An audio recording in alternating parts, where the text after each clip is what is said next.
오늘은 베드로후서 2장 5절에서 8절까지의 말씀으로 여러분과 함께 나누려고 합니다. 거룩함과 전도의 사명이라는 주제로 함께 나누도록 할게요. 자, 먼저 우리 말씀이 나가나요? 우리 교도 가실게요. 제가 먼저 읽겠습니다.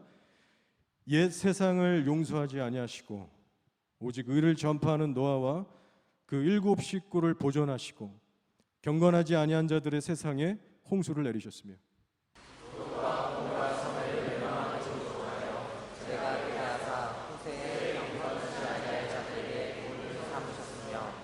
무업한 자들의 음란한 행실로 말미암아 고통당하는 의로운 롯을 건지셨으니 이는 이 의인이 그들 중에 거하여 날마다 저 불법한 행실을 보고 들음으로 그 의로운 심령이 상함이라. 아멘. 이 대흥교회에 제가 몇 년 전에 한번 온 적이 있습니다. 우리 김가연 지사님의 소개로 오픈 예배를 그때 했었는지 기억은 자세히 안 나는데 한번 같이 예배 드리자고 하셔서 온 기억이 나요. 그리고 많은 시간이 흘렀고 제가 이 자리에 서게 될 줄은 몰랐습니다.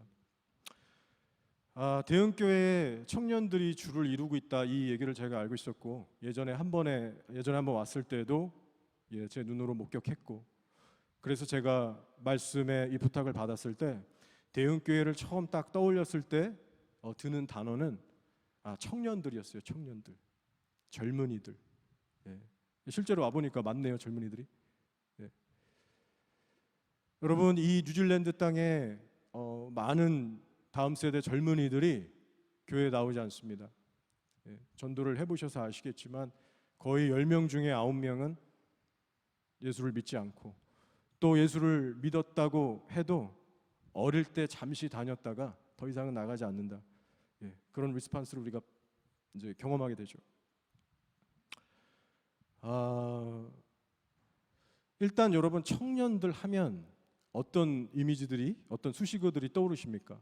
저 같은 경우에는요, 열정, 그렇죠? 패션, 에너지, 비전, 열심, 젊음, 이런 것들이 떠올라요. 특별히 여러분, 청년들이 많이 모일수록 그런 어떤 시너지 효과가 일어납니다. 어떤 뜨거운 열기가 일어나게 되고 없던 것들, 그런 에너지가 생성돼요. 자, 그런데요, 이 시간 여러분과 함께 중요한 진리를 나누기 원합니다. 그것이 뭐냐면 바로 거룩에 관한 것입니다. 거룩함. 여러분, 맹목적인 열정이나 헌신보다 훨씬 더 압도적으로 중요한 게 뭐냐면 바로 거룩함이란 것입니다. 어떤 큰 비전이나 사역보다도 압도적으로 중요한 것이 거룩이에요. 무슨 말인지 다 이해하실 겁니다. 오늘 찬양팀 나와서 저 찬양 부르는 거 저도 이렇게 구경해 보니까, 같이 참여해 보니까 이미 저 찬양 가사에 이 성경의 핵심 진리가 다 담겨져 있더라고요. 그렇게 다들 고백하시는 것 같고, 진심으로. 거룩이 신앙생활에 있어서 가장 중요하다라는 것에 여러분이 정말 공감하시고 100% 아멘 하신다면 여러분은 진실로 십자가를 만난 예수님의 사람들이실 겁니다. 여러분, 세상과 교회의 차이가 뭐라고 생각하십니까? 여러분, 세상을 보세요. 예수 믿지 않은 수많은 청년들 뿐만 아니라 어른들도 나름 열정이라는 것을 갖고 인생을 살아갑니다. 그렇죠? 각자 자신의 인생에 대해서 비전을 만들고, 비전을 품고, 강의도 듣고 열심을 해서 정말 최선을 다해서 인생을 살아갑니다. 그런데 여러분, 세상 사람들의 삶에는요, 거룩함이라는 것이 부재되어 있습니다. 당연한 거죠. 왜냐하면 거룩하신 하나님과의 만남이 없기 때문에. 반대로 세상엔 없지만 교회 안에 반드시 있어야만 하고, 무슨 수가 있어도 반드시 지켜져야 하는 것이 뭐냐면 바로 거룩함입니다. 예수님께서 내가 거룩하니 너희도 거룩하라고 하셨죠. 여러분, 한번 상상해 보시기 바랍니다. 어느 한 교회에 가정을 해보자는 거예요. 세상의 가치관들이 물밀듯이 교회 안에 들어왔어요. 시간이 지나면서 담임 목사님부터 해서 전도사들, 직분자들, 성도들 전부 다 세상 가치관 유행에 따라서 변질되기 시작한 거예요. 시간이 지났는데도 돌아올 생각을 못하고 계속해서 세상화가 된다고 가정해 보세요. 그러면 그곳을 더 이상 교회라고 여러분 부를 수 있습니까? 그리고 여러분 그런 교회 계속 다니고 싶으시겠어요? 에이, 그래도 사랑으로 좀 품고 용서해 줘야지. 나라도 떠나지 말고 기도해야지. 초반에는 가능할 수 있습니다. 근데 시간이 가고 시간이 흘렀는데도 전혀 돌아오지 않고 계속해서 세상화가 된다. 여러분, 그 교회를 떠날 수밖에 없을 거예요. 그렇지 않습니까? 여러분, 이처럼 교회 안에 세상이 들어와서 교회가 세상과 똑같아졌을 때 우리는 소위 타락한 교회, 변질된 교회, 세속에 물든 교회라고 부르기 시작합니다. 과거 이스라엘의 역사를 여러분 아실 거예요. 세상과 섞여버린 이스라엘 향해서 하나님께서 뭐라고 하셨습니까? 너가 바로 소돔이다. 아니, 소돔과 고모라보다도 훨씬 더 네가 악하다. 하나님께서 심판을 하실 수밖에 없었어요. 그리고 이스라엘의 끝은 너무 비참했습니다. 지금 천국에 있지 않고 지옥에서 고통받고 있습니다, 여러분. 거룩을 상실한 채 세상과 섞여버렸던 이스라엘의 말로는 사망이요 지옥인 거예요. 대형교회 교회 여러분들, 이것을 잊지 마시기 바랍니다. 구원받는 믿음은 거룩을 추구하는 믿음입니다. 다시, 구원받는 믿음은 거룩을 추구하는 믿음이에요.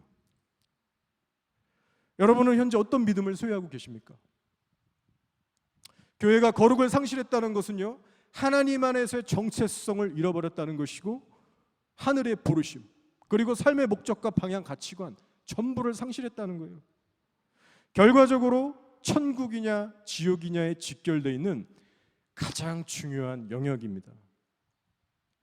결국 거룩함이라는 것이 교회 안에서 사라지기 시작하면 우리는 모든 것을 잃는 거예요. 자, 그러면 이것이 우리 개개인의 삶에 어떻게 적용됩니까? 지금 제가 남의 이야기, 남의 교회 이야기 하는 거 아니잖아요.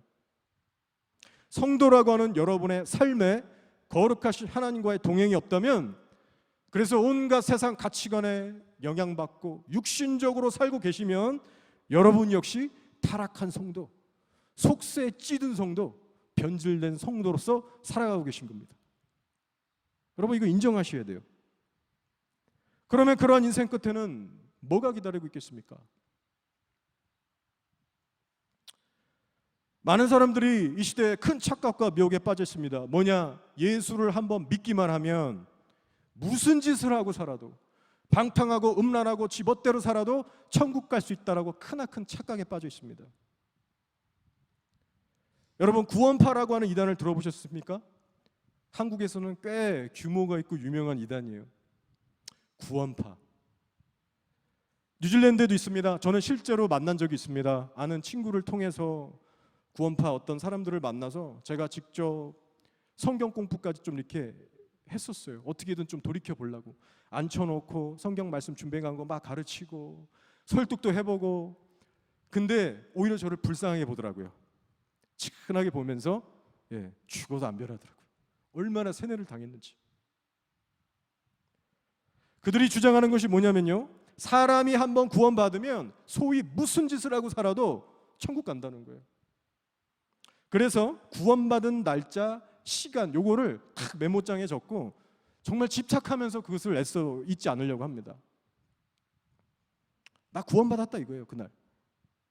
그래서 뭐 어떤 회개에 합당한 열매라든가 성령님과의 동행이라든가 자기를 부인해야 하는 자기의 십자가라든가 죄에 대한 애통함과 죄에 대한 치열한 싸움, 이런 거 별로 신경 안 써요. 제일 중요한 건 자기가 구원받은 날짜고 그에 대한 확고한 믿음만 있으면 된다고 주장하는 겁니다. 근데 여러분, 심각한 문제가 있습니다. 뭐냐면 오늘날 정통이라고 하는 이 기독교 교회 안에서도 이런 구원파적인 복음에 세뇌당한 사람들이 너무나도 많다는 거예요.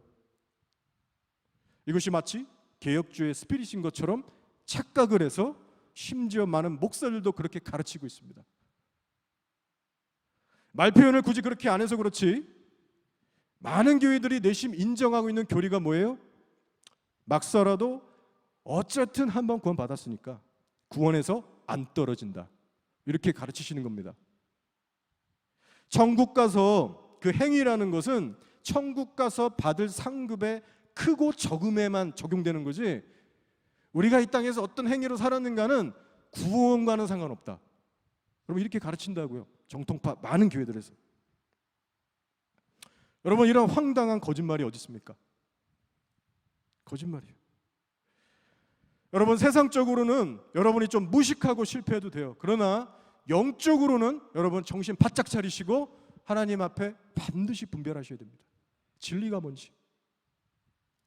여러분이 직접 성경의 수많은 구절들을 직접 살피시면서 연구하셔야 돼요. 남의 얘기만 듣지 마시고 어느 유튜브에 대형 목사님이 이렇게 설교했다, 그것만 여러분 믿지 마시고 여러분이 직접 한 말씀 한 말씀을 기도하면서 소화해 내셔야 됩니다. 왜 예수님께서 너희들은 힘써 좁고 협착한 길을 힘써 걸어가야 된다, 왜 이런 말을 하셨겠습니까? 우리들의 바람은 이거예요. 적당히 세상적으로 양다리 걸치면서 넓은 길도 왔다리 갔다리 하면서 좀 편하게, 좀 덜 부담스럽게 신앙생활하고 싶어요. 그렇게 해서 천국 가고 싶어요. 주여 주여 하기만 하면 천국 보내줄 수 있는, 그렇게 우리가 기울어진다니까요, 마음이. 근데 그것은 우리의 희망사항일 뿐입니다, 여러분. 왜 예수님께서 많은 사람들이 이 좁은 길로 가야만 천국의 길이라는 것을 깨닫고도, 그래서 많은 사람들이 힘써 노력해도 많은 자들이 못 들어가게 될 것이다, 예수님은 이렇게까지 말씀하셨어요. 쉽게 얘기하면 소수만이 천국에 들어가게 될 것이다. 성경을 자세히 보십시오. 천국 가는 것이 쉽다라고 말씀하신 적이 단 한 번도 없습니다. 너희가 너희 자기를 부인하고 너희의 십자가를 지고 나를 따르지 않으면 천국 들어갈 수 없어. 내 제자가 될 수 없어. 아버지의 뜻대로 행하는 자라야 천국에 들어갈 것이다. 성령으로 육을 죽여야 살 것이다. 왜 이런 말씀들이 여기저기에 깔려 있겠습니까? 복음의 부르심을 여러분 똑바로 이해하시기를 바랍니다. 이 시간 여러분에게 간절히 부탁드리는 것은요, 하나님의 거룩하심에 대해서 반드시 매일같이 묵상하시고 그 거룩하신 주님과 동행하는 실제적인 신앙생활로 들어가셔야 합니다. 그래서 사실상 우리가 거룩을 모르고 거룩을 추구하는 신앙생활로 전환이 되지 않았다면 사실상 예수님을 인격적으로 만나지 못한 걸 거예요. 진짜 예수님을 만나면 그렇게 살 수가 없어요. 자, 오늘 우리가 함께 읽은 말씀도 보시면 이 타락한 세상 속에서 과연 어떤 사람이 구원을 받고 어떤 사람은 멸망의 심판을 받게 되는가, 그에 대한 답이 나오고 있습니다. 자, 제가 5절을 읽어볼게요. 옛 세상을 용서하지 아니하시고 오직 의를 전파하는 노아와 그 7 식구를 보존하시고 경건하지 아니한 자들의 세상에 홍수를 내리셨으며. 메시지는 간단합니다.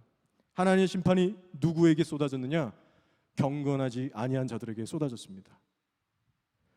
경건하다라는 이 단어가 영어로 보면 ungodly예요. ungodly. 원어의 의미를 보니까 거룩한 것을 존중하지 않는 자, 하나님을 경외하지 않는 자라는 의미가 있습니다. 한마디로 하나님을 경외하지 않고요, 자기 멋대로 사는 거예요. 거룩함 추구하지 않습니다. 그런데 성경이 말하는 것은 이런 자들에게 심판이 임했다는 거예요. 그러니까 여러분, 입술로만 우리가 경건한 척하면서 교회만 다니면 심판을 피할 수 있겠습니까? 여러분 진짜 자신 있으세요? 그런 죽어있는 종교 생활로 거룩한 삶을 살고자 하는 의욕조차, 동기부여조차 가질 수 있겠습니까? 전부 다 안 되는 거예요. 우리는 크나큰 착각을 하고 있는 거예요 지금. 6절을 보세요. 소돔과 고모라에 대한 심판 이야기인데 후세대를 향한 경고이기도 하면서 모든 세계에게 본보기가 되고 있습니다. 6절을 읽어볼게요. 소돔과 고모라 성을 멸망하기로 정하여 죄가 되게 하사 후세에 경건하지 아니할 자들에게 본을 삼으셨으며. 경고는 동일합니다. 경건하지 않았던 소돔과 고모라를 심판하셨고 후세대에도 이렇게 될 것이다. 본보기로 삼고 깨어 있어라. 사랑하는 교회 여러분들, 여러분도 이미 어느 정도 느끼고 계실 거라 제가 생각합니다. 우리가 살고 있는 이 뉴질랜드 땅은요, 영적으로 진단해 볼 때 소돔과 고모라를 꼭 닮았습니다. 제가 하루는 기도할 때 노숙자들을 제가 이제 섬기고 있는데 무슨 말씀을 전해야 될까 하나님 앞에 기도할 때 하나님께서 보여주신 것들이 있어요. 근데 지금 시간 관계상 다 말할 수는 없고 나눌 수는 없고, 핵심은 여기는 이미 소돔과 고모라라는 그 말씀을 주셨습니다. 조사에 의하면 이것도 좀 지난 기사였어요. 성적으로 그렇게 타락했다라고 하는 유럽 동네보다, 유럽 나라들보다 뉴질랜드 내에서 평생 동안 남녀가 성관계하는 그 파트너의 숫자가 훨씬 더 많습니다. 유럽보다. 동성애는 말할 것도 없고요. 뿐만 아니라 이 땅에 쇠퇴해가고 있는 기독교, 얼마 남지 않은 이 땅의 교회들도 경건의 능력을 중시하고 경건의 능력을 선포하기보다는 경건의 모양들을 많이 잃어가고 있습니다. 제가 예전에 한번 저희 이제 개척교회 시작하면서 교회 건물을 렌트를 알아보려고 북쪽이고 막 이렇게 돌아다닌 적이 있어요. 저 혼자. 근데 몇몇 교회를 이제 방문해서 목사님들하고도 장로님들하고도 얘기를 하고 그런 시간들을 가졌습니다. 근데 여러분, 제가 충격을 받았어요. 동성애를 인정하는 교회들이 생각보다 많더라고요. 정말 이럴 수가 있을까? 어느 한 교회가 위치도 좋고 건물도 너무 예쁘고 저희 규모에 딱 맞는 그런 데가 있었어요. 그분들도 저를 너무 좋게 생각해 주셔서 거의 이 렌트 계약의 성사가 이루어지려고 했는데, 제가 기도하고 있는데 왠지 마음이 불편해지고, 왠지 성령님께서 야, 너 거기에 니네 동성애 어떻게 생각하냐고 물어봐, 뜬금없는 이런 마음이 드는 거예요. 그래서 제가 너무 뻘쭘하잖아요. 분위기 너무 화해하고 좋은데. 그래서 제가 물어봤어요. 혹시 동성애 어떻게 생각하냐? 그러니까 답이 오는 거예요. 너는 어떻게 생각하냐? 100% 죄다. 그러니까 그쪽에서 하는 말이, 그럼 너 우리 교회 못 쓴다. 그래서 저도 쓰라고 해도 안 쓴다 그랬어요. 그리고 나왔어요. 얼마나 마음이 속상하든지. 다른 교회 전화했어요. 키위 교회였어요. 그 근처 어딘가에. 목사님이랑 통화했어요. 키위인데 당신 내가 렌트 이제 알아보려고 하는데 동성애에 대해서 어떻게 생각하냐. 제가 좀 저돌적일 수도 있는데 어쨌든 다짜고짜 물었어요. 왜냐하면 저는 아무리 좋은 건물이어도 그런데 인정하는 데 가고 싶지 않거든요.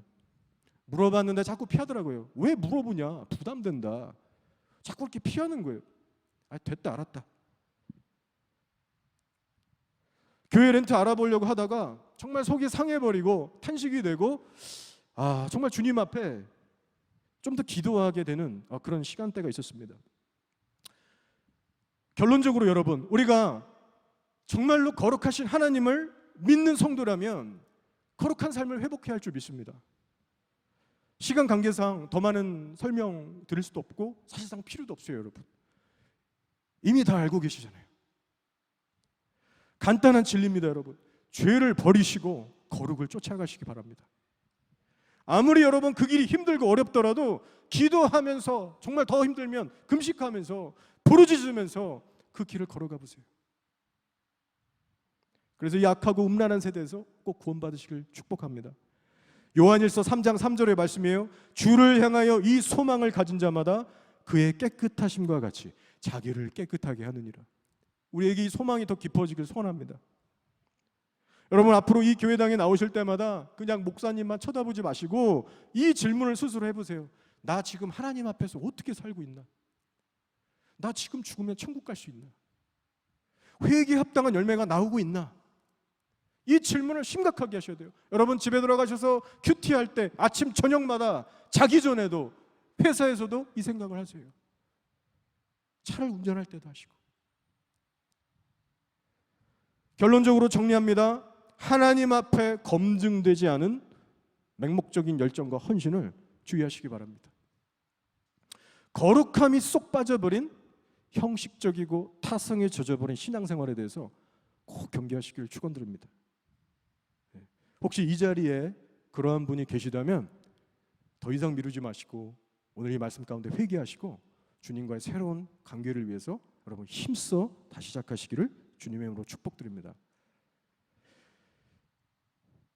자, 이제 두 번째 포인트를 하나 더 나누겠습니다. 오늘의 본문 베드로후서 말씀으로 돌아가 보도록 할게요. 말씀을 보시면 노아의 심판과 소돔과 고모라의 심판을 다루고 있는데 대표적으로 두 인물이 등장하고 있습니다. 노아 그리고 롯이에요.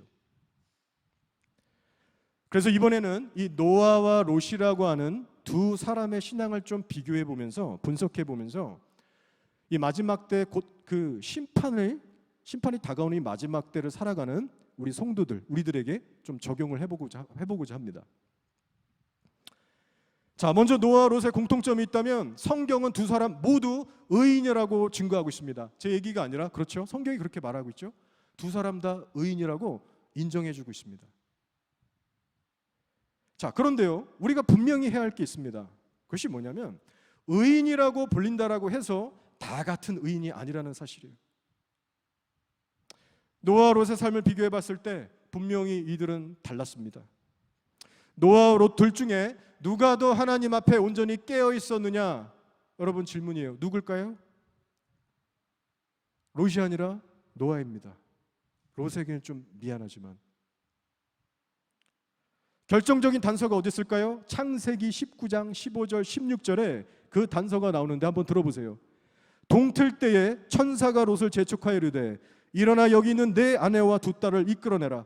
이 성의 죄악 중에 함께 멸망할까 하노라. 잘 들으세요. 그러나 롯이 지체하매. 이 내용을 여러분 다 아시죠? 모르면 간첩입니다. 소돔 같은 이런 도시에 우리가 살고 있는데 이 소돔과 고모라 이야기 모르면 진짜 성경 안 보는 거죠. 간략하게 설명드릴게요. 천사를 통해서 말씀하셨어요. 이제 곧 이 도시에, 이 성읍에 내가 심판을 내릴 것이다. 그러니 당장 떠나라. 지체하지 말고 당장 떠나라. 근데 롯의 반응이 어땠습니까, 여러분? 바로 순종 못했어요. 지체했어요. 갈팡질팡 우유부단하는 흔들리는 모습을 보여줬습니다.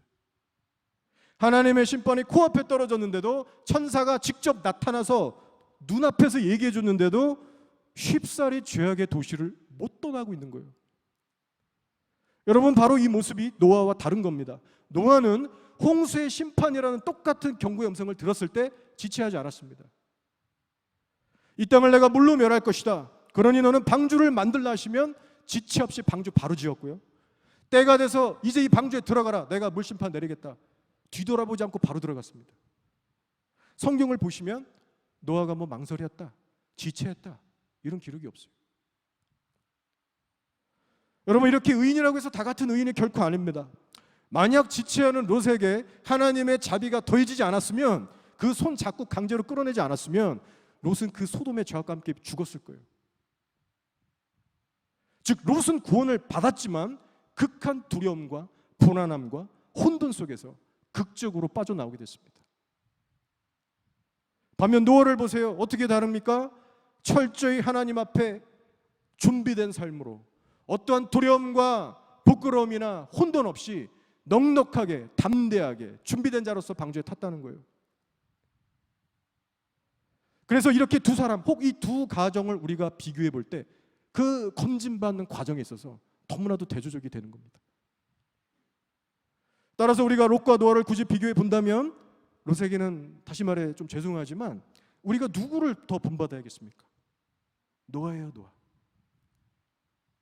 여러분, 오늘 이 말씀을 들으시면서 혹시 나는 이 둘 중에 누구를 더 닮아 있는가를 꼭 한번 진지하게 점검해 보시기를 바랍니다. 자, 이어서 한 가지 질문을 해볼게요. 그러면 롯은 왜 하나님께서 심판하겠다, 나가라라고 했을 때 왜 즉시 나가지 못하고 지체하는 모습을 보였을까요? 왜 그랬을까요? 우리가 이 이유를 반드시 알아야 하고 우리 자신에게 적용할 필요가 있습니다.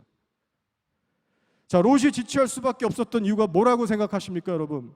그 이유는 바로 이 땅의 편리함과 안락함이 주는 이 땅의 편리함과 안락함에 자기도 모르게 푹 안주하고 빠져버렸기 때문입니다. 여러분, 우리가 신앙생활을 하면서요, 하나님에 대한 집중력, 어떤 하나님에 대한 과감한 순종력, 결단력, 과감한 순종, 여러분 이런 자세가요 언제부터 서서히 약화되는지 아십니까? 바로 이 땅이 주는 편리함과 안락함에 길들여지기 시작할 때부터예요. 여러분의 삶을 잘 점검해 보세요. 반드시 그런 시점이 있을 겁니다. 무슨 말인지 이해하세요, 여러분? 나도 모르게 이 땅의 편리함과 안전함과 안락함에 점점 더 익숙해지고 길들여질 때 우리의 영혼은 무기력해지기 시작해요. 나약해지기 시작해요. 과감한 분별력, 순종력을, 결단력을 잃어버리게 됩니다. 하나님께서 너 지금 당장 떠나야 된다 긴박하게 말씀하셔도 내 영의 상태가 무기력해질 대로 무기력해지기 때문에 즉각 떠나지 못하고 지체하게 되는 거예요. 롯처럼. 즉 롯이 소돔에 살면서 저질렀던 치명적인 실수가 뭐냐면요, 자신의 몸과 마음을 그 땅에 확 뿌리를 박고 안주하게끔 스스로를 방치한 일입니다. 그리고 롯의 아내의 경우에는요, 그 정도가 훨씬 더 심했던 거예요. 저는 이 부분을 묵상하면서 일종의 위기감을 느꼈습니다. 왜냐? 이 시대의 많은 성도들이 꼭 이 롯의 가정처럼 살아가고 있거든요. 말세지만을 살아가는 이 시대 모든 성도들의 심령도, 저 여러분도 날마다 이 마지막 때의 불법을 보고 들으면서 심령이 상합니다. 그렇죠? 유튜브 키면 소식들, 뉴스들 쏟아집니다. 자연재해, 전쟁의 소문들, 이스라엘과 팔레스틴의 그 테러들, 주님 곧 오신다 발작 소리가 들려요. 마지막 때 무성한 소문들 보면서 들으면서 우리도 마음 상해요. 근데 여러분, 그때 잠시 마음이 불편할 뿐이지 삶의 실제 뿌리를 보면 하늘이 아니라 이 땅에 뿌리 박고 사는 사람들이 교회 안에 너무나도 많습니다. 이 땅의 것을 여전히 집착하고 더 붙들려고 하고 이 땅의 삶의 가치관에 붙들려서 어떻게든 더 잘 먹고 잘 살려고 모든 자기의 에너지와 시간과 마음을 다 쏟아버리는 거예요. 롯의 아내와 같은 모습을 서서히 닮아가고 있는 줄도 모르고 아무런 위기의식과 두려움 없이 신앙생활하고 있습니다. 한번 주변을 살펴보시기 바라요. 여러분 자신을 포함해서 여러분 주변에 예수를 믿는다고 하는 성도들을 바라보세요. 과연 몇 명이나 영적 위기의식을 가지고 정말로 하나님을 사모하면서 하나님 나라에 투자하면서 하나님을 위해서 살아가는 사람들이 얼마나 많은지. 정말 예수 잘 믿는 친구 한 명 사귀는 것이 어렵고 정말 예수 잘 믿는 남자친구 여자친구 만나기가 어려운 시대가 됐어요. 그렇지 않습니까? 정말 믿음 좋은 남자 여자 만나서 정말 믿음의 가정 꾸리고 싶은데 어렵잖아요. 여러분 여기 혹시 싱글 있을지 모르겠지만 저는 잘된 케이스예요. 저는 믿음 좋은 아내를 만나서 행복하게 살고 있는데 하여간 여러분의 고민을 제가 압니다. 자 보세요. 2, 3년 전에 코로나라는 것이 터졌습니다. 한국 교회들도 전 세계 마찬가지죠. 교회들이 큰 타격을 받았어요. 왜냐하면 소위 온라인 예배라는 것이 자리 잡기 시작했어요. 저희 가족들도 한번 코로나 걸려서 한번 싹 쓸고 갔습니다. 나름 고생했지만 어쨌든 여러분 온라인 예배란 것이 본격적으로 시작되면서 그 여파가 생각보다 참 부정적입니다. 현재 많은 성도들이 교회에 나오지 않습니다. 더 이상. 한국 얘기하는 거예요. 한국의 어느 한 교회의 그 조사한 자료 분석에 의하면 코로나가 어느 정도 이제 잠식돼서 이제 현장 예배를 오픈한 거예요. 사역자들이 전화를 다해서 성도님들 오라고 이제 교회 오셔도 된다. 연락을 드려도 많은 성도분들이 더 이상 교회에 안 나오는 겁니다. 왜요? 불과 몇 달 사이에 온라인 예배에 길들여져서 더 이상 교회 차 끌고 나오기가 귀찮은 거예요. 아무렇게나 옷 편하게 입고 소파에 앉아서 화장실 가고 싶으면 왔다 갔다 하면서 헌금도 온라인으로 바로 쏴버리고 지하철 버스 주차 걱정 안 해도 되고 에너지 시간 모든 것을 세이브할 수 있으니까 클릭만 하면 되니까 집에서 다들 예배 드리는 거예요.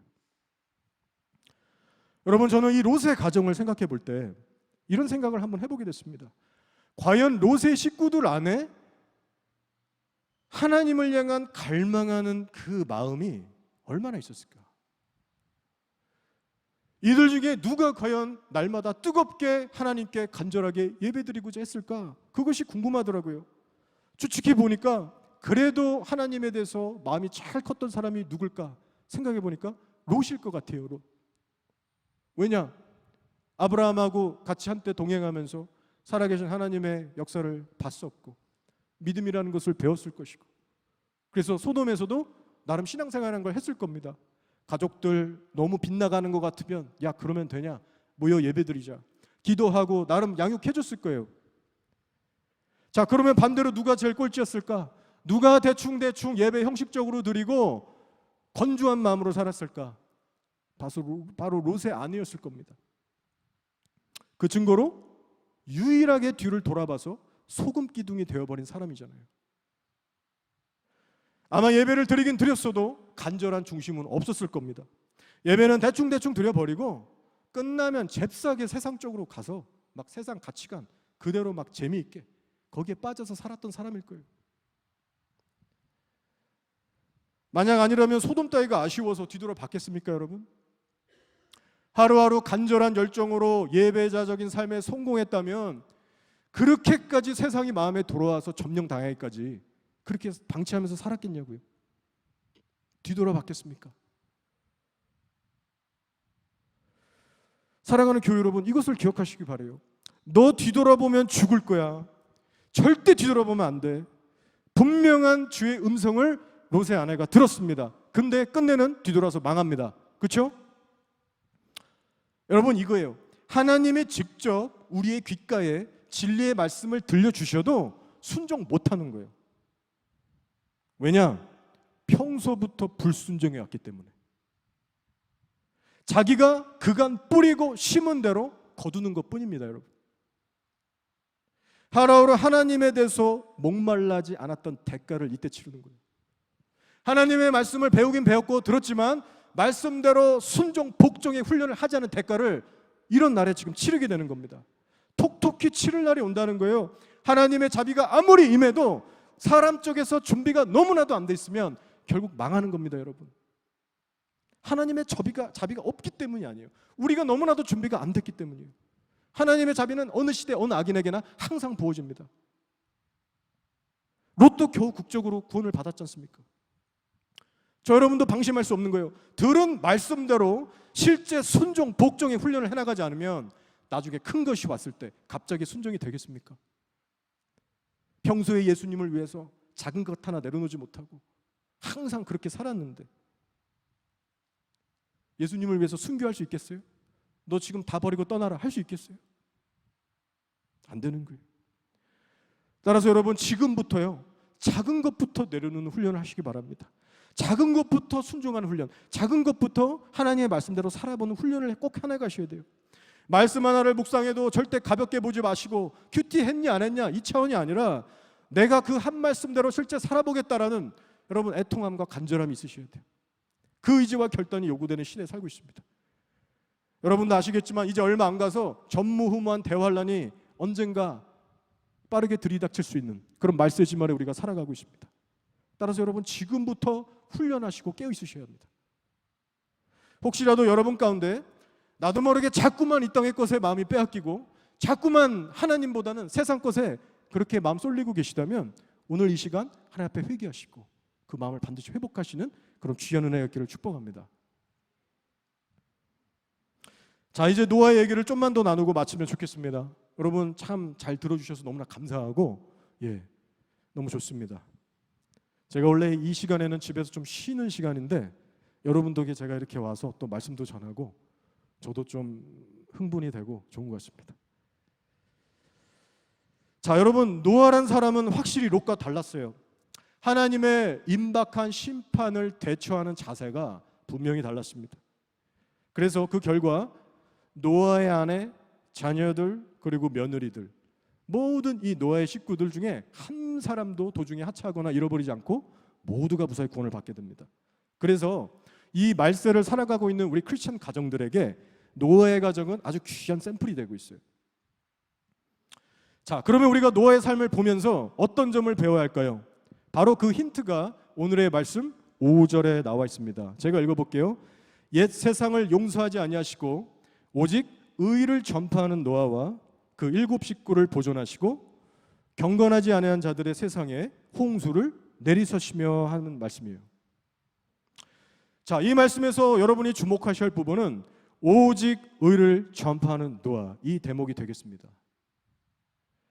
쉽게 설명하면 노아란 사람은 복음을 적극적으로 전파하는 사람이었습니다. 그리고 그 적극적인 신앙의 자세로 인해서 롯과는 달리 무난하고 침착하게 준비된 자로서 심판의 때를 면했다는 사실이에요. 자, 이게 무슨 말인지 좀 더 설명을 드리겠습니다. 먼저 핵심은요, 죄가 관영한 세상 한복판에서도, 즉 수많은 대다수가 예수를 믿지 않는 그 세상 한복판에서요, 노아는 복음을 부끄러워하지 않았고 침묵하지 않았다는 거예요. 여러분, 우리가 분명히 할 것이 있습니다. 뭐냐면 노아가 세상의 불법을 롯처럼 보면서 불법을 보고 마음만 상했다, 괴로웠다. 그래서 뭐 집에 들어가서 방콕하면서 은둔생활했다, 세상 사람들하고 단절하고 뭐 경건의 생활만 힘썼다. 여러분, 이런 거 아니라는 거예요. 노아는 어두운 세상 속에서 세상과 정면으로 부딪히면서 복음을 전파했습니다. 그래서 오늘의 말씀 중에 오직 의를 전파하는 노아, 이 부분을 여러분이 영어 성경으로 보시면 모든 버전이 똑같이 번역을 해놨습니다. 영어로 보시면 뭐냐면 Preacher of Righteousness예요. Preacher, 설교자, 의의 설교자였다라고 성경은 얘기하고 있습니다. 의를 전하는 설교자. 오늘로 따지면 거리에 나가서 예수 믿으십시오, 아니면 지옥 갑니다. 예수님의 의와 심판을 전했다는 거예요. 전도에 힘썼다는 겁니다. 근데 놀라운 것은요, 이런 적극적인 전도 생활이 노아에게 있어서는 크나큰 신앙의 유익이 돼서 되돌아왔다는 거예요. 왜 그렇습니까? 복음을 듣기 싫어하는 세상과 부딪히면 부딪힐수록, 그 압력과 저항을 느끼며 살수록 내 영은 미적지근해질 겨를이 없는 거예요. 어렵고 힘들고 괴로울수록 나는 계속 깨어날 수밖에 없는 거예요. 노아 입장에서 보면 어려운 날도 분명 많았겠습니다. 방주를 지은 기간을 분석해 보면 최소한 70년, 80년에서 길게는 120년으로 잡아요. 성경 해석에 따라 조금씩 다른데 다 설명드릴 필요는 없고요. 그러면 상상을 해보세요. 그때 당시 얼마나 많은 인구가 지구상에 살았습니까? 노아 같은 땅덩어리 위에 수많은 사람들이 그 엄청난 사이즈의 방주를 짓는 노아를 보면서 욕하고 무시하고 조롱하지 않았겠어요? 야, 이거 대단한 또라이 아니냐? 완전 미쳤구나. 무슨 세상 멸망이 와, 무슨 홍수의 심판이 와, 에? 비 한 방울 지금 이렇게 안 내리는데. 온 가족이 여러분 욕먹었어요. 하루 이틀이 아닙니다. 여러분, 수십 년이라고 하는 세월 동안 방주를 날마다 짓고 관리해야 됐었어요. 아침에 눈을 뜨면 아, 이 전쟁이 또 시작됐구나, 이게 현실이구나, 언제 이 전쟁이 끝날까. 노아도 사람이니까 얼마나 힘들었겠습니까, 인간적으로. 그러나 여러분, 육신이 어렵고 힘든 만큼 노아의 영은 깨어나고 강인해지기 시작했어요. 여러분, 새벽 기도할 때 아시죠? 여러분의 몸은 자꾸 자고 싶어요. 들어눕고 싶어요. 새벽 기도 처음 시작하면 몸이 안 따라와줘서 괴로워요. 근데 여러분, 기도 시간이 깊어지고 시간이 흘러보세요. 여러분의 영혼이 깨어나죠. 여러분의 눈이 밝아지죠. 영안이. 영적으로는 힘을 얻고 돌아가잖아요. 똑같은 원리인 거예요. 노아는요, 하루하루 눈을 떠서부터 눈을 감는 순간까지 매일같이 명령하신 방주를 직접 손으로 지으면서 사람들에게 보여주면서 자기의 정체성을 세상 앞에서 드러내면서 조롱과 멸시를 받아내면서 적극적으로 의를 전파했습니다. 그리고 어느 순간 주위를 둘러보니까요, 세상에서 왕따가 돼버린 거예요. 자기 가정 외에는 아무도 하나님을 믿지 않고 자기 가정을 욕하고 무시하는 거예요. 왕따가 된 거예요. 근데 여러분, 그게 바로 복인 것을 여러분 아셔야 됩니다. 이것이 진정한 복이에요. 의지하고 기댈 때가 하나님 한 분밖에 없기 때문에 정말 하나님만을 꼭 붙들게 되는 겁니다. 기도가 달라요. 기도의 깊이가. 하나님의 말씀을 정말 생명적으로 여기게 돼요. 세상하고 맞짱을 뜨고 있는데 그분만을 더 의지하게 되고 하늘의 도성만을 더 사모하게 되고 이 땅의 미련과 집착에서 떠나게 됩니다. 복음 때문에 날마다 세상과 부딪히고 괴로우기 때문에 이 땅에 미련이 없는 거예요. 빨리 천국 가고 싶은 거예요. 결론적으로 노아란 사람은 의를 전파하는 삶을 살았기 때문에 그리고 그로 인한 세상과의 부대침과 갈등으로 인해서 그의 영혼은 날마다 연단되고 강인되어졌고 마지막 홍수가 나는 심판에까지 담대함과 평안함을 유지했다는 사실이에요. 이것이 노아와 롯과 차이입니다. 저의 경험상요, 저도 부족하지만 전도를 좀 하려고 애를 쓰는 편입니다. 제가 개척교회를 했어요. 2017년도에. 성도 진짜 없습니다.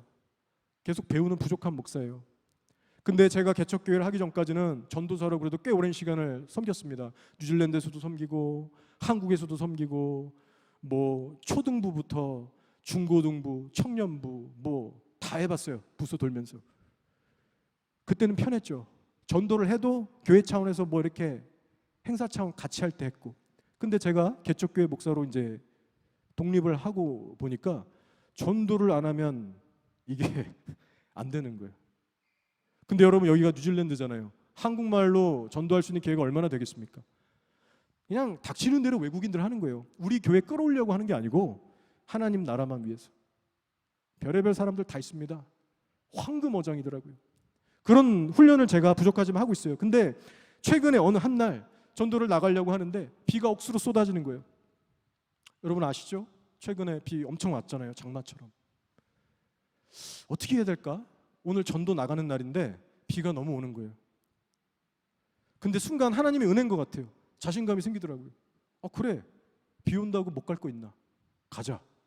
이럴 때 가면 주님의 역사를 더 볼 거야. 근데 비 세기가 좀 심했어요. 그 어떤 날보다. 주님 의지하면서 나갔습니다. 결국 그날 비는 내리다 말다 했어요. 근데 하나님의 은혜가 있었습니다. 평소보다 사람들이 더 진지하게 들었어요. 저도 막 남다른 각오로 나가니까 목소리 쫙 깔리고 엄숙하게 막 얘기가 나가고 영어도 좀 더 잘 되고 사람들이 막 듣기 시작하는 거예요. 그 개인주의가 심한 백인들, 키위들도 비까지 오는데 여러분 오히려 비가 오니까 더 좋더라고요. 제가 알버트 파크에서 전도했는데 비가 오니까 사람들이 정자 밑으로 다 피해서 들어가는 거예요. 그래서 제가 거기 가서 강대상처럼 설교했어요. 그러면서 전도를 하면서 쭉 도는데 하나님의 은혜죠. 갑자기 막 가슴이 미어지면서 제가 지금 웃고 있지만 눈물이 막 오열이 터지는 거예요. 하나님 이들을 불쌍히 여겨달라고. 중보기도가 막 나오는데 눈물이 막 흐르고 이거 가오상한다. 그래서 눈물을 탁 훔치고 표정 관리하면서 다시 이제 또 전도를 하게 됐죠. 그러다가 이제 시간이 거의 다 됐습니다. 슬슬 마무리하고 이제 집에 가려고 하던 참이었어요. 성령님 어떻게 할까요? 이제 이러고 갈까요? 좀 더 전도할까요? 기도하는데 갑자기 이런 마음이 드는 거예요. 저쪽으로 쭉 위로 돌아가서 저 밑으로 내려가 봐라. 근데 이게 성령님의 음성일 수도 있고 아닐 수도 있잖아요. 근데 일단 순종해 봤어요. 왜냐하면 저는 그리로 안 갑니다. 거기는 제 차 주차되어 있는 곳과 반대예요. 가봤어요. 혹시 주님이 주신 생각인가? 갔는데 그 비 오는 거리 한복판에서 벤이라고 하는 미국 청년을 제가 만나게 됐습니다. 워싱턴 DC에서 온 20대 청년인데 알고 보니까 잠시 뉴질랜드에 여행을 온 친구고 바로 그 다음 날 비행기 타고 미국으로 돌아가는 친구였어요. 떠나기 하루 전날 저를 만나 복음을 듣게 된 겁니다. 귀에 이어폰을 꽂고 음악을 들으면서 딴 데 보고 걸어가고 있었어요. 제가 그 친구에게 다짜고짜 가서 전도지를 주고 말을 걸었습니다. 대화는 시작됐어요. 그리고 그 장소에서 비를 맞으면서 40분에서 50분간을 얘기했습니다.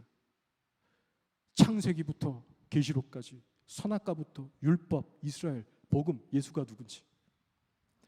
비는 둘 다 신경도 안 쓸 정도로 대화는 깊어졌습니다. 이 청년이 진작에 듣더라고요. 나중에 알게 된 사실은 이 친구가 양성애자였습니다. 남자 여자 다 하는. 근데 저한테 물어보는 거예요. 동성애가 죄냐?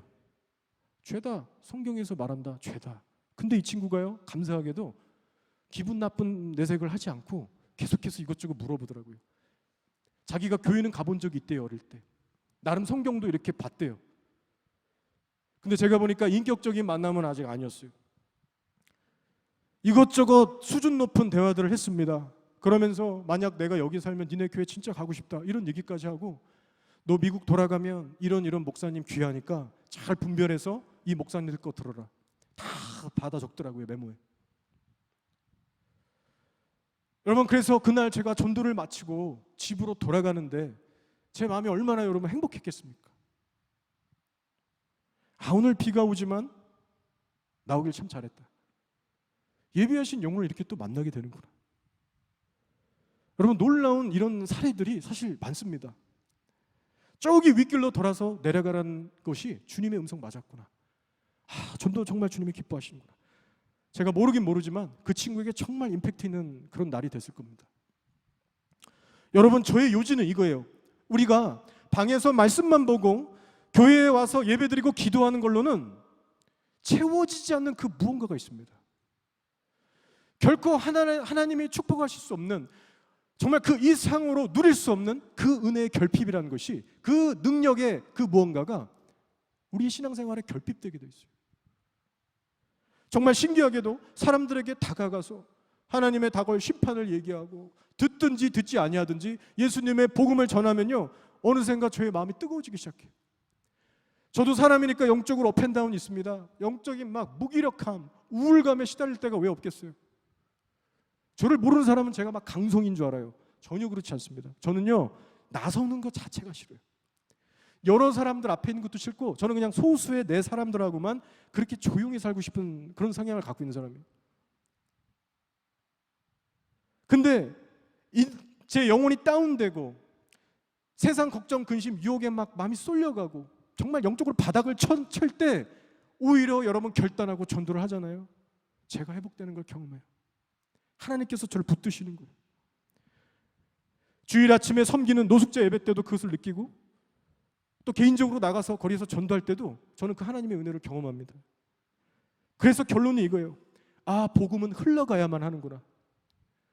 우리들이 어떤 재정만 흘려보내고 기도에 손만 모을 것이 아니라 우리 각 예수 믿는 성도들의 입에서 생명의 복음이 흘러가야만 하는구나. 그 생명력 넘치는 복음을 전하게 될 때 그 순간 함께 하시는 하나님께서 우리들의 영혼을 붙드시고 우리에게 새 힘을 주시는 거예요. 생명을 흘려보낼 때 그 생명으로 인해서 내가 살아나고 회복되는 겁니다. 그리고 기억하세요, 여러분. 결과는 중요하지 않습니다, 여러분. 전도할 때 수백 번, 수천 번 거절만 당해도 괜찮아요. 노아를 보십시오. 7, 80년, 100년 동안 120년까지 복음을 전했지만 단 한 명도 돌아오지 않았습니다. 근데 전도라고 하는 그 행위 자체가 노아에게 큰 은혜의 통로가 되었던 거예요. 그러나 반대로 롯을 보세요. 롯은 어땠습니까? 성경을 보면 소돔과 고모라에서 의를 전파하느라고 침노하는 의를 그런 신앙생활로 소돔 사람들과 부딪혔다. 그래서 어려웠다. 그런 기록이 하나도 없어요. 노아처럼 적극적인 침노적인 신앙생활했다. 그런 기록이 없다는 거예요. 여러분, 이것이 롯과 노아의 차이입니다. 노아는 관영함, 죄만 보면서 괴로워하지 않았고 맘상하는 걸로 끝나지 않았고 의를 적극적으로 전파했습니다. 결론이에요, 여러분. 기억하시기 바랍니다. 우리가 그저 교회만 왔다 갔다 하면 노아와 같은 믿음의 용사는 될 수 없습니다. 제가 오늘 이 강단에 올라와서 처음 뭐를 기도해야 될까요, 주님? 물어봤을 때 이 교회에 믿음의 용사가 일어나게 해주십시오. 저 앉아서 기도하는데 눈물이 탁 핑 돌더라고요. 여기 와서 기도할 때도 그 감동이 있었고, 그저 교회만 왔다 갔다 다니면 여러분 믿음의 용사로 자라날 수 없고요. 더 나아가서 여러분이 그토록 꿈꾸실 믿음의 가정, 믿음의 자녀들 키워낼 수 없습니다. 노아야, 심판의 날이 곧 다가오니 넌 이제 방주를 만들어라. 예, 주님. 근데 노아가 방주를 숨어서 만들었나요? 어디 저기 사람들 아무도 못 쳐다보는 구석에 가서, 시골 구석 그 코너에 가서 몰래 숨어 만들었나요? 아니에요. 모든 사람이 볼 수 있는 산 위에서, 즉 세상 한복판에서 보란 듯이 만들었어요. 숨지 않았고 부끄러워하지 않았고 담대하게 그것을 보이면서 만들었습니다. 여러분, 우리도 마찬가지예요.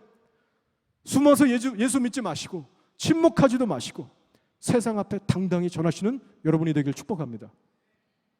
고난을 받을지언정 여러분의 정체성을 당당히 세상 앞에 드러내시고 진리로 승부하시기 바랍니다. TV를 보세요. 동성애자들조차도 용감하게 커밍아웃하는 시대입니다. 그 유명하다는 대기업 CEO들도 커밍아웃하고 연예인들도 하고 정치가들도 하면서 대가를 그들도 지불해요. 나 동성애자다, 양성애자다 고백할 때 세상에 문매도 맞긴 하겠지만, 뭐 서포트도 받겠지만, 반대로 대가 지불도 하는 거 각오하고 그들도 고백하는 거거든요. 하물며 우리 교회들이 진리를 알고 있으면서도 진리에 대해서 침묵하면 되겠습니까, 여러분? 여러분에게 질문 하나 해보겠습니다. 여러분은 여러분의 교회가 유람선이 되길 원하십니까? 아니면 전투함이 되길 바라십니까? 온실 속의 화초처럼 나약하게 바람 불면 이리저리 흘리는 그 나약한 온실 속의 화초 같은 성도 교회가 되고 싶으십니까? 아니실 거예요. 그렇다면 이것을 기억하세요, 여러분. 나와 세상 사이에 예수 그리스도 진리로 인한 거룩한 갈등과 부딪힘이 없이 산다면, 그래서 그로 인한 연단이 없다면 여러분의 영혼은 반드시 연약해지고 무기력해질 수밖에 없다는 사실입니다. 그리고 그 핵심은 복음 전파에 있어요. 이제 말씀을 정리하고 마치겠습니다. 앞서 말씀드린 대로 신앙의 본질은 무엇보다 거룩입니다. 이 진리를 잊지 마시고 무엇보다 거룩에 힘쓰시는, 거룩한 삶에 힘쓰시는 대형교회 여러분이 되기를 축복합니다. 스쳐 지나가는 생각부터 해서요, 은밀한 마음 구석 일일이 다 스캔하세요. 말씀으로 다 스캔하세요. 그리고 일일이 다 회개하세요. 그리고 지켜보세요. 성령님이 여러분에게 어떻게 다가오시는지, 얼마나 하늘의 그 신령한 은혜를 맛보게 하시는지. 그렇게 좁은 생명의 길을 힘차게 걸어가시기를 부탁드립니다. 자, 두 번째요. 더 나아가서 적극적으로 전도하는 여러분이 되시길 바랍니다. 여러분의 교회 위치를 생각해 볼 때 너무 좋아요. 저 전도하다 보면 외국 애들이 물어봐요. 나 니네 교회 가고 싶어. 이런 사람들이 한둘이 아니었어요. 근데 우리 교회 한국 교회다. 트랜슬레이터도 없고 나 한국말로 프리칭한다. 아쉬운 경우들이 많았거든요. 너무 좋잖아요. 시티예요. 여러분 영어도 너무 잘하잖아요. 날라다닐 수 있어요. 다 오라고 하세요. 황금 어장입니다. 사랑하는 교회 여러분들, 이 전도라고 하는 사명에서, 이 전도라고 하는 사명 앞에서 현재 우리들의 신앙 상태 수준이 어떠한가, 내가 정말 예수님과 그의 나라를 얼마나 사모하는가가 적나라하게 다 드러나게 되어 있습니다. 한번 점검해 보세요. 다 드러나요, 거기 앞에서. 소수의 몇몇만 전도하시고 나머지는 뒤에서 나 영어 못해, 나는 그런 군번 아니야, 뒤에서 서포트만 하시고 기도만 하시는 그런 분들 한 명도 없길 바랍니다. 여러분 한 분 한 분 모두가 주 예수의 복음을 당당하게 선포할 수 있는 그 예수님의 증인들이 다 되시기를 바라요. 혼자서도 좋습니다. 혹은 부부끼리, 친구끼리 나가도 좋아요. 바다에도 가시고 거리에도 가시고 공원에도 가시고 하나님 앞에 기도하면서 한번 해보세요. 여러분 우리가 하나님 앞에 죽어서 심판대 섰을 때 가장 우리가 땅을 치면서 정말 후회할 일이 중에 하나가 뭐냐면요, 이 땅에 살 동안 전도 안 한 겁니다. 얼마나 절망스럽고 심지어 하나님 앞에 두렵기까지 하고 내가 복음을 이렇게 부끄러워하고 침묵했다는 사실에 정말 돌이킬 수 없는 후회 가운데 하나님 앞에 맞이하게 될 수도 있어요. 여러분이 섬기시는 이 교회 이름이 대흥교회입니다. 이름이 너무 좋은 것 같아요. 제가 한문을 잘 모릅니다. 저도 1.5세대예요. 근데 이 대흥교회 이름의 뜻이 큰 부흥 맞습니까? 큰 부흥이 일어나길 바라는 어떤 그런 의미인가요? 맞군요. 자, 그 이름대로 크게 부흥하는 교회가 되길 축복합니다. 예. 근데 동시에 기억하세요.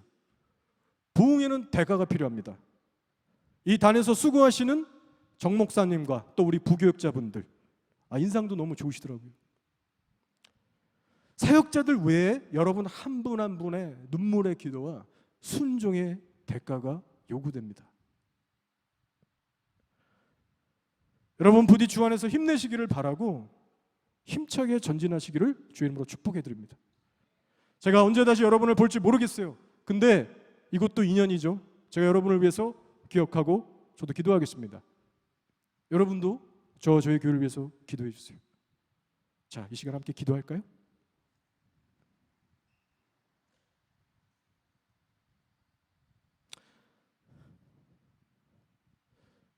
자, 이 시간 우리 신앙의 본질 가운데 더 깊숙이 들어가길 원합니다. 우리 먼저 하나님 앞에 무엇을 기도하고자 하냐면 우리가 알면서도 짓는 죄들이 다 있으실 거예요. 저도 있고요. 여러분도 다 있으실 겁니다. 우리 먼저 하나님 앞에, 거룩하신 하나님 앞에, 하나님, 내가 알면서도 짓는 죄들이 가득히 있습니다. 하나님, 이 죄들을 이제는 정말 하나둘씩 정복할 수 있도록 도와주십시오. 성령의 은혜로 주님 함께해 주셔서 정말 거룩하신 주님 닮아갈 수 있도록, 하나님, 내가 이제는 내 십자가 지고 거룩한 주님과 동행하길 원합니다. 여러분, 이 결단을 올리실 때 성령께서 여러분을 한 사람 한 사람에게 새로운 마음을 주시고 새로운 영을 부으셔서 여러분, 주님 원하시는 그 거룩한 삶 살아갈 수 있는 그 하늘의 축복이 임하기를 소망합니다. 여러분, 먼저 우리가 거룩한 삶을 위해서 이 시간 다 같이 한번 주님 앞에 통성으로 합심하며 기도하며 나가겠습니다. 하나님 아버지요,